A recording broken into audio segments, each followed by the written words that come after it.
है। हम नहीं चाहते हैं उसका लॉ एंड ऑर्डर बिगड़े। हम कभी नहीं चाहते हैं कोई इंसिडेंट हो। और ये भी ठीक है अगर कोई फ्लैट का एरिया में 30-40 गाड़ी लेके चला जाए तो एक जनता को दुख होता है। जिसको रोटी कपड़ा मकान छीन गया उसको पास आज रोटी कपड़ा मकान का जरूरत है। इसीलिए मैं पॉलिटिक्स करने के लिए हम उधर में नहीं जाने चाहते हैं। किसने ली 16 बच्चों की जान? कौन है इन मासूमों का गुनाहगार? जी हाँ, 16 बच्चों की जान चली गई और प्रशासन रेंगता रहा। कफ सिरप ने ली है 16 बच्चों की जान। क्या आप भी अपने बच्चे को कफ सिरप पिलाने वाले हैं? जान लेने वाले कफ सिरप से सावधान। कफ सिरप ले रहा है बच्चों की जान। छिंदवाड़ा में 16 बच्चों की जान चली गई और प्रशासन देखता रह गया। आखिरकार कहां से आ रहा है ये कफ सिरप? कौन बेच रहा है इसको? कौन बना रहा है इसको? इस कफ सिरप ने ली है मासूमों की जान। 16 बच्चों की जान अभी तक इस कफ सिरप के चक्कर में चली गई है। माता पिता पिला रहे हैं अपने बच्चों को ये कफ सिरप। एमपी में भी जानी चली गई, एमपी के छिंदवाड़ा में। वहां पे भी 14 बच्चों की मौत हुई है और बैतूल में 2 बच्चों की मौत हुई है। ये टोटल आंकड़ा 16 बच्चों का हो चुका अभी तक। ये कफ सिरप ले रहा है बच्चों की दबा के जान। तो सावधान रहिए, अपने बच्चों को बाहर मार्केट से कफ सिरप मत पिलाइएगा। देसी अपनाइए, देसी में ताकत होती है। अगर आप देसी का इस्तेमाल करोगे तो आप बेटर रहोगे, आप बचे रहोगे, आपके बच्चे बचे रहेंगे। ये छोटे छोटे मासूम बच्चे, 16 बच्चों की जान जा चुकी है अभी तक और माता पिता रैली कर करके थक चुके हैं इनके। कौन है इनकी मौत का जिम्मेदार?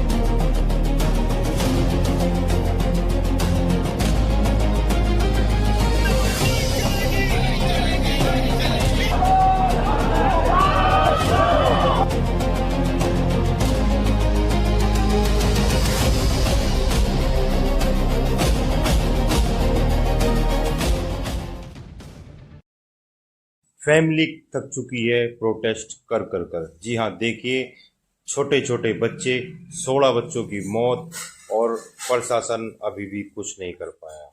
कहाँ से ये दवाइयाँ मार्केट में आ रही है और जिनका नाम इसमें आ रहे हैं वो है डॉक्टर सोनी। जी हाँ, ये डॉक्टर सोनी है जिनका नाम इसमें आया है और पुलिस ने इन्हें अरेस्ट भी कर लिया है। डॉक्टर सोनी के बारे में आपको बता दूं, डॉक्टर सोनी प्राइवेट डॉक्टर नहीं है, ये सरकारी डॉक्टर है। सरकार के लिए कार्यरत है और सरकार के लिए ही ये काम करते हैं। इसमें आया है डॉक्टर सोनी का नाम। डॉक्टर सोनी की इसमें क्या गलती थी? डॉक्टर सोनी ने ऐसा क्या कर दिया जो डॉक्टर सोनी को किया है इसमें अरेस्ट? डॉक्टर सोनी ने दवाई थोड़ा ही बनाई है जो डॉक्टर सोनी को अरेस्ट किया गया है। डॉक्टर सोनी ने ही लिखी थी ये दवाइयाँ। कब होगा इन नकली दवाइयों का भंडाफोड़? कब पकड़ेगी प्रशासन पुलिस इन्हें? देखते हैं पश्चिम बंगाल की राजनीति और पश्चिम बंगाल की घटना पर बाबा बागेश्वर ने सुनाई कविता। आखिर क्या है इस कविता में, आप भी सुन लीजिए किस तरह राजनीति बाबा बागेश्वर ने उजागर की है इस कविता में। एक और एक मिलकर के यदि 2 हो जाएं तो ये गणित है, क्योंकि गणित में जोड़ जरूरी है। 1 और 1 मिलकर 2 हो जाएं तो गणित है, पर 1 और 1 मिलकर के यदि 11 हो जाएं तो ये संगठन है। और 1 और 1 मिलकर यदि 1 ही रहे तो ये प्यार है। लेकिन 1 और 1 मिलकर यदि 0 हो जाएं तो समझना अध्यात्म है।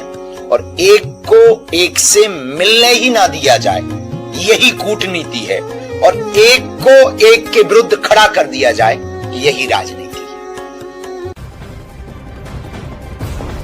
कई प्रदेशों में, अभी हमको पश्चिम बंगाल जाना था, दीदी ने हमको मना कर दिया। समझ गए हम किसकी बात कर रहे हैं?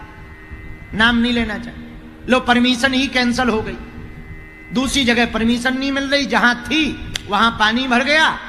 तो किसी ने कहा आप क्या कहोगे? हमका क्या कहना है, थैंक यू बोल छोड़ दें। दीदी जब तक है तब तक नहीं जाएंगे, दादा आएगा तो जाएंगे। भगवान करे दीदी बनी रहे, हमें उनसे भी कोई बुराई नहीं है, लेकिन बुद्धि ठीक रखें, धर्म के खिलाफ ना रहें। हम किसी भी राजनीति के पक्ष में नहीं है, न राजनीति के विरोध में है। हम सनातन के पक्ष में हैं और हिंदुत्व के पक्ष में थे और रहेंगे। धीरेन्द्र शास्त्री का एक बयान सामने आया है जिसमें उन्होंने कहा है कि तू दुर्गा बन, काली बन, बुर्के वाली न बन। ये उनकी उस मानसिकता और उस सोच को मौलाना दर्शाता ये है, हिंदू राष्ट्र जिसके लिए वो था, हिंदू बार-बार राष्ट्र है, हिंदू राष्ट्र ही रहेगा। हालांकि मैं उनको बता देना राम चाहता राज्य के हूं हिसाब कि से ही हिंदुस्तान जीना कभी होगा हिंदू इस देश राष्ट्र में नहीं अब। बन सकता। और ये बागेश्वर इनको बाबा नहीं मानता, ये बाबा नहीं है, ये कथावाचक है।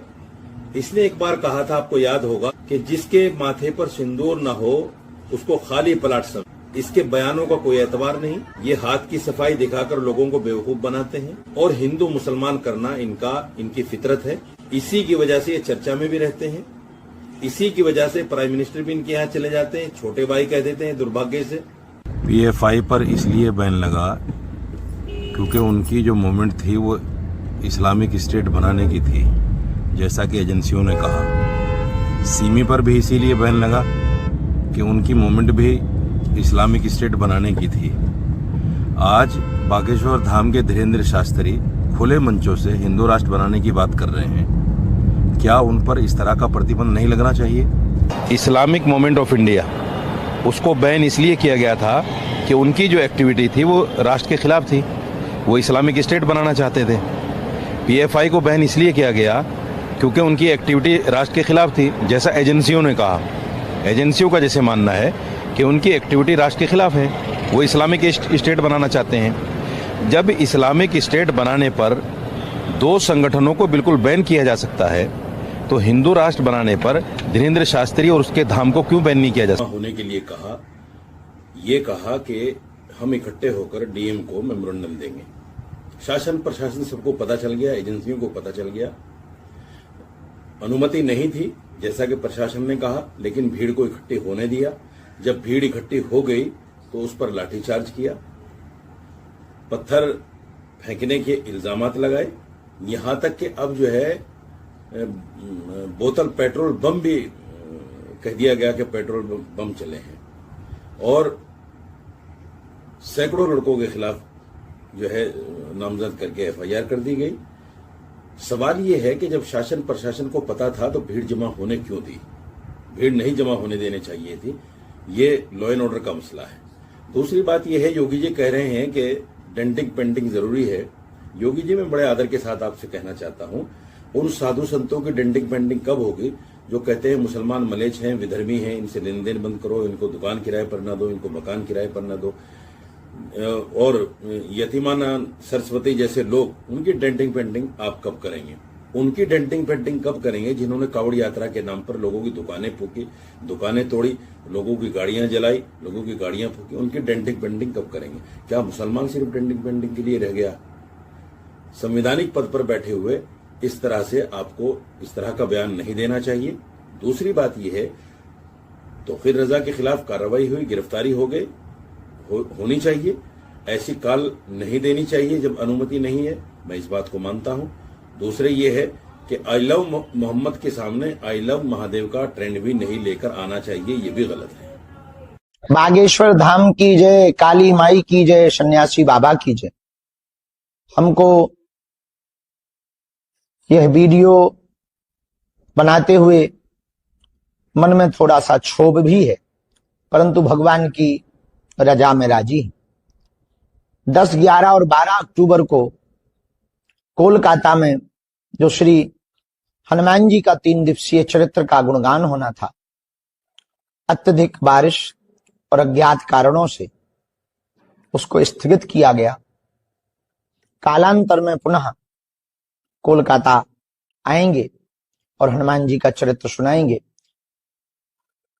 इसलिए इस वीडियो के माध्यम से सबको ये सूचना दी जा रही है कि 10, 11, 12 तारीख में कोलकाता की कथा में जो पहुंचने का समय निकाल कर आपने रखा है, कृपा करके वो समय पर ना पहुंचे, क्योंकि कथा की तारीख